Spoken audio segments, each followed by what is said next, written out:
इस मंत्र में ज्ञेय तत्व के जो लक्षण बताए गए हैं वे सब सांख्योक्त प्रधान में भी संगत होते हैं। अतः यह प्रधान को भी ज्ञेय बताना सिद्ध होता है।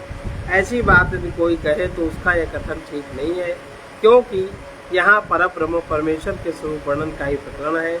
आगे पीछे सब जगह उसी को जानने और प्राप्त करने योग्य बताया गया है। ऊपर जो मंत्र उद्धृत किया गया है उसमें बताए हुए सभी लक्षण परमात्मा में ही यथार्थ रूप से संगत होते हैं। अतः उसमें परमात्मा के ही स्वरूप का वर्णन और उसे जानने के फल का प्रतिपादन है, यह मानना पड़ेगा। इसलिए इस प्रकरण में यही सिद्ध होता है कि श्रुति में परमात्मा को जानने योग्य कहा गया है तथा उसी को जानने का फल मृत्यु के मुख से छूटना बताया गया है। यहाँ प्रकृति का वर्णन नहीं। इसका संबंध कठोपनिषद में अग्नि, जीवात्मा, परमात्मा, इन तीन का प्रकरण तो है ही। इसी प्रकार चौथे प्रधान तत्व का भी प्रकरण मान लिया जाए तो क्या हानि है। इस पर कह रहे हैं त्रयाणामेव चैवमुपन्यासा प्रश्नश्च, त्रयाणामेव चैवमुपन्यासा प्रश्नश्च। 1, 4, 6 तीन का इस प्रकार ज्ञेय रूप से उल्लेख हुआ तथा प्रश्न भी किया गया। कठोपनिषद के प्रकरण में नचिकेता ने अग्नि, जीवात्मा, परमात्मा इन तीनों को जानने के लिए प्रश्न किया है। अग्नि विषयक प्रश्न इस प्रकार है। हे यमराज, आप स्वर्ग की प्राप्ति साधन रूप अग्नि को जानते हैं, अतः मुझ श्रद्धालु के लिए वो अग्नि विद्या भली बात समझाकर कहिए। ये कठोपनिषद के 1:1-13। तदंतर जीव विषयक प्रश्न इस प्रकार किया गया है। ज्ञेयं प्रेते विचिकित्सा, मनुष्ये अस्ति ते के नायम अस्ति चैके, मनुष्ये के नायम अस्ति चैके, एतद् विद्याम् अनुशिष्टस् त्वयाहम्, एतद् विद्याम् अनुशिष्टः त्वयायम्। कठोपनिषद के 1:1-20 का अर्थात मरे हुए मनुष्य के विषय में कोई तो कहता है कि यह रहता है और कोई कहता है कि नहीं रहता है। इस प्रकार की यह शंका है। इसका निर्णय मैं आपके द्वारा उपदेश पाकर जानना चाहता हूँ। तत्पश्चात आगे चलकर परमात्मा के विषय में इस प्रकार प्रश्न उपस्थित किया गया। अन्यत्र धर्मादन्यत्रास्मात् कृतात्,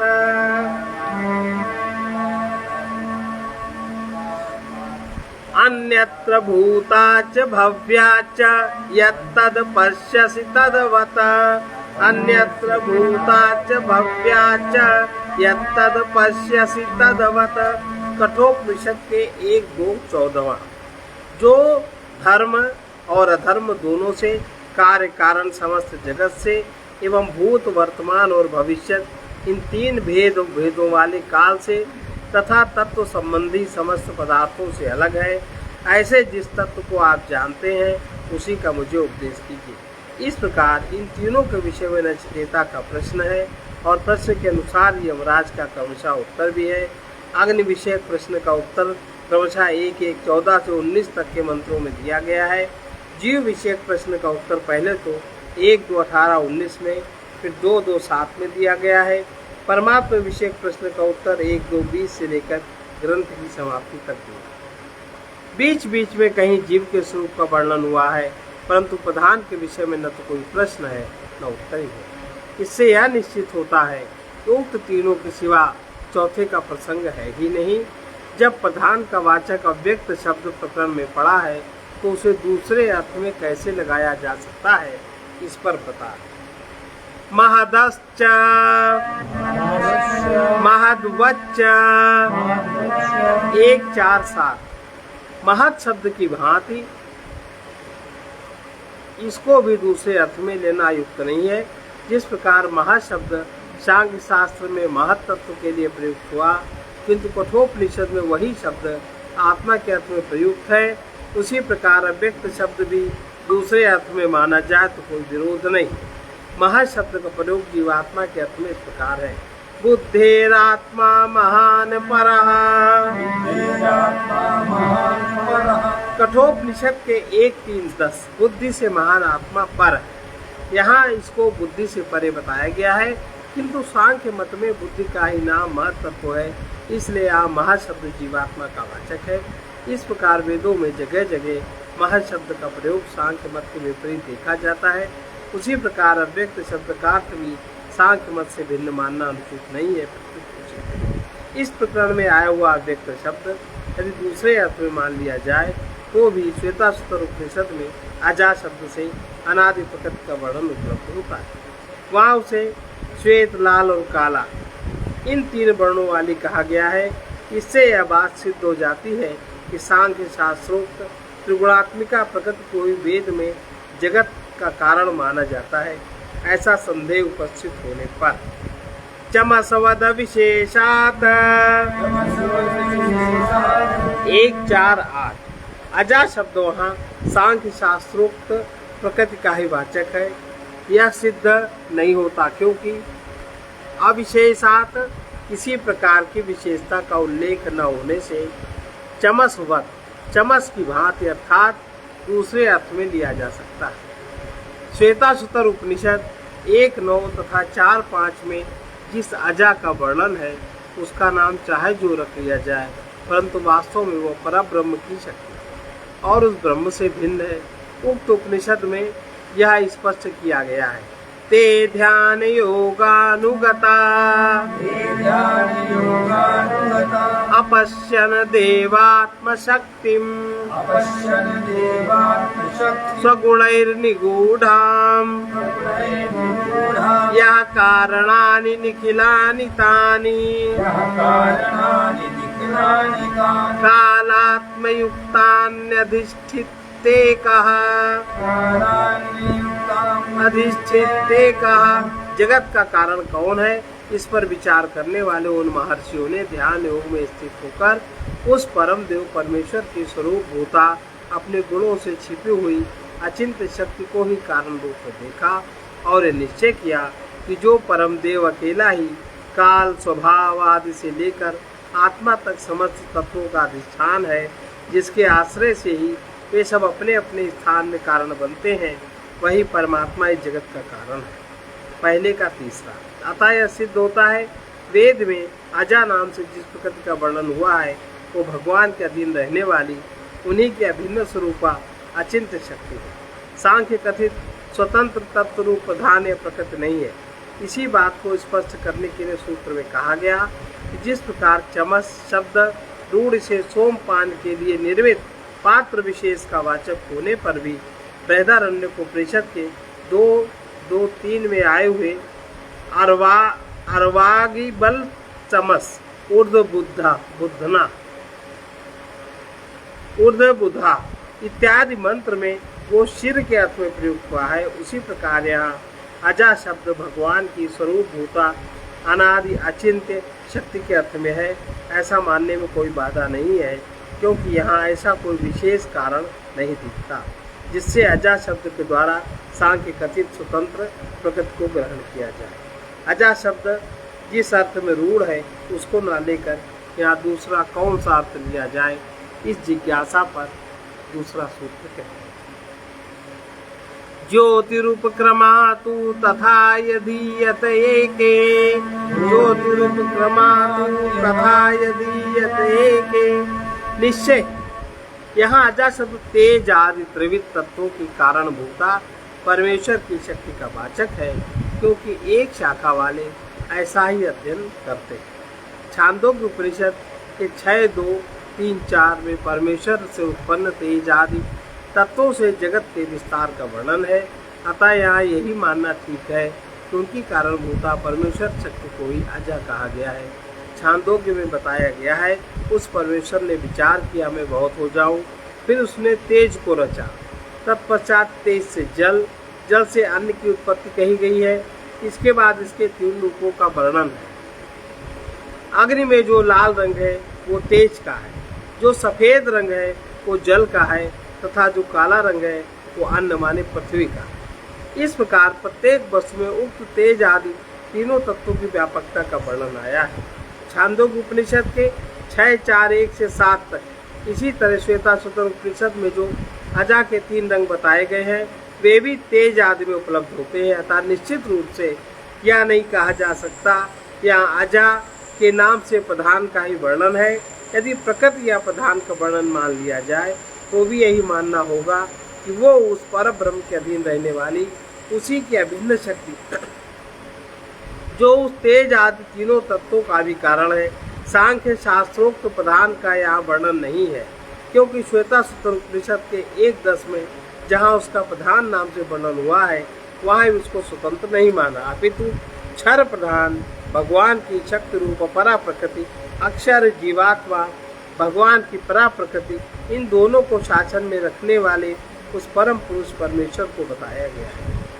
फिर आगे चलकर ये स्पष्ट कर दिया गया है कि भोक्ता अक्षर तत्व भोग्य क्षर तत्व उन दोनों का प्रेरक ईश्वर इन तीनों रूप में ब्रह्म ही बताया गया। अतः अजा शब्द का पर्याय प्रधान होने पर भी वो सांख्य शास्त्रोक्त प्रधान नहीं है, अपितु परमेश्वर के अधीन रहने वाली उसी की एक शक्ति है। इसका संबंध अनादि ईश्वर शक्ति को यहाँ अजा कहा गया। ये बात कैसे मानी जा सकती है? क्योंकि वो तो रूप आदि से रहित है और यहाँ अजा के लाल सफेद काला ये 3 रंग बताए गए हैं। ऐसी जिज्ञासा होने पर अजा माने प्रकृति उसके 3 रंग हैं, लाल काला और सफेद। लाल रजोगुण का, सफेद सतोगुण का और काला तमोगुण का। काल तमोगुण की अधिष्ठात्री देवी है महाकाली, लाल रंग की अधिष्ठात्री देवी है माँ दुर्गा और सफेद रंग की अधिष्ठात्री देवी माना गया है सरस्वती।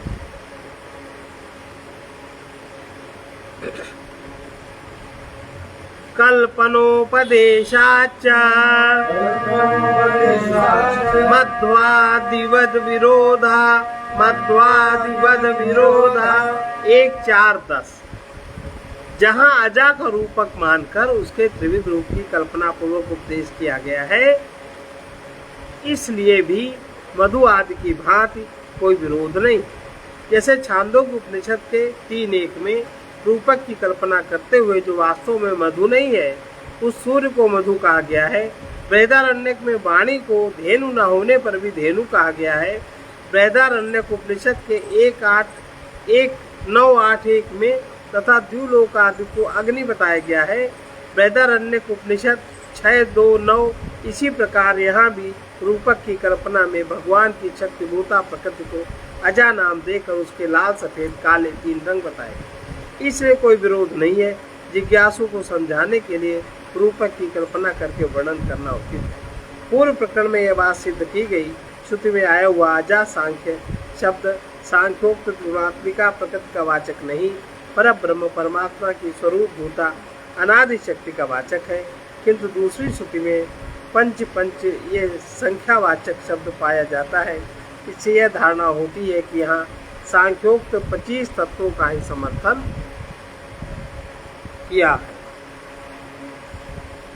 ऐसी दशा में अजा शब्द भी सांख्य सम्मत मूल प्रकृति का वाचक क्यों न माना जाए, इस शंका का निराकरण करने के लिए कहते हैं। अब ये शंका हम लोग कल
ओ आने वालों इतना समझ लो, इस जग से जाना ही होगा।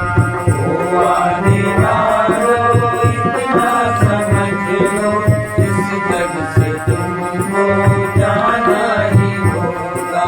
यदि रह गई है कुछ वासनाएं, उनके लिए भी आना ही होगा। यदि रह गई है कुछ वासनाएं, उनके लिए फिर आना ही होगा। जब तक किसी पर अधिकार रख कर, जब तक किसी पर अधिकार रख कर, इतना अधिक सुख तुम भोगते हो, इतना अधिक सुख तुम भोगते हो। मानो न मानो जीवन में अपने, मानो न मानो जीवन में अपने, उनको गंवाना ही होगा। तुम्हें गंवाना ही होगा। ओ आने वालों इतना समझ लो, ओ आने वालों इतना समझ लो, इस जग से तुमको जाना ही होगा। इस जग से तुमको जाना ही होगा।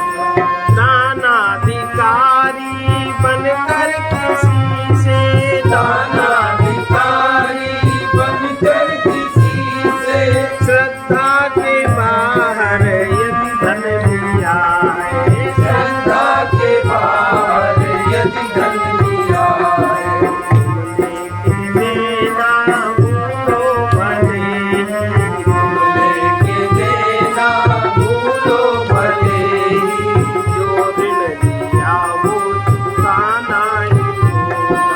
जो ऋण लिया वो चुकाना ही होगा।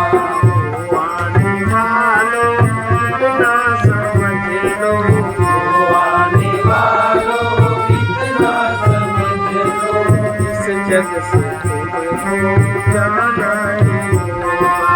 इस जग से तुमको जाना ही होगा। इससे किसी को दुख हो रहा हो, इससे किसी को दुख हो रहा है, ऐसा असत कर्म होने न पाए। ऐसा असत कर्म होने न पाए। सुख के लिए जो दुख दे किसी को, सुख के लिए जो दुख दे किसी को, उसको कभी दुख उठाना ही होगा। उसको कभी दुख बताना ही होगा। ओ आने वालों इतना समझ लो, ओ आने वालों इतना समझ लो, इस जग से तुमको जाना ही होगा। इस जग से तुमको जाना ही होगा। तुम दूसरों को वो देते रहना, तुम दूसरों को वो देते रहना, जो दूसरों से स्वयं चाहते हो। जो दूसरों से स्वयं चाहते हो। जैसा भी दोगे वैसा प्रकृति से, जैसा भी दोगे वैसा प्रकृति से, कई गुना तुमको पाना ही होगा। कई गुना तुमको पाना ही होगा। यदि रह गई है कुछ वासनाएं, यदि रह गई है कुछ वासनाएं, उनके लिए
छोड़ो अहंता ममता जगत की, परमात्मा से ही प्रीति जोड़ो, परमात्मा से ही प्रीति जोड़ो। देखो पथिक तुम जिनकी शरण हो, देखो पथिक तुम जिनकी शरण हो, पर विश्वास लाना ही होगा, पर विश्वास लाना ही होगा। आने वालों इतना समझ लो, आने वालों इतना समझ लो, इस जग से तुमको जाना ही होगा, इस जग से तुमको जाना ही होगा। यदि रह गई है कुछ वासनाएं, यदि रह गई है कुछ वासनाएं, उनके लिए आना ही होगा, उनके लिए आना ही होगा।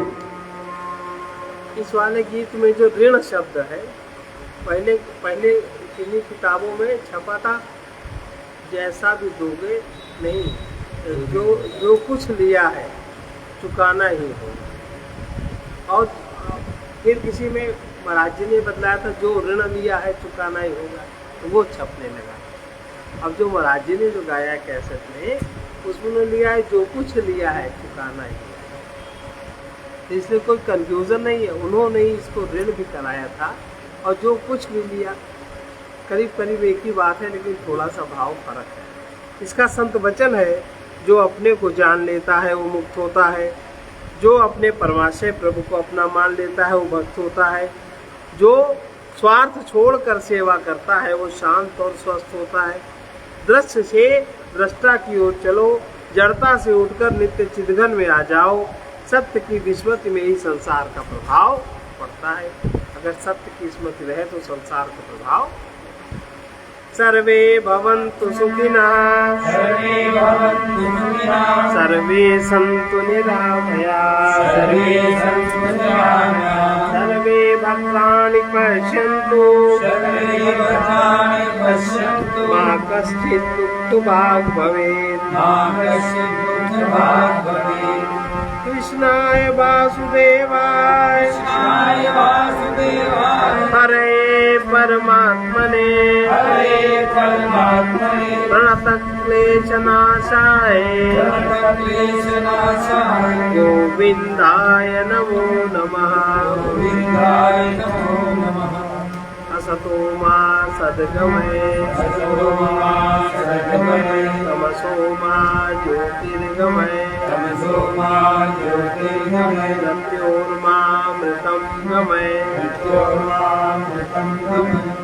ॐ पूर्णमदः पूर्णमिदं पूर्णात् पूर्णमुदच्यते पूर्णस्य पूर्णमादाय पूर्णमेवावशिष्यते। ॐ शान्ति शान्ति शान्ति।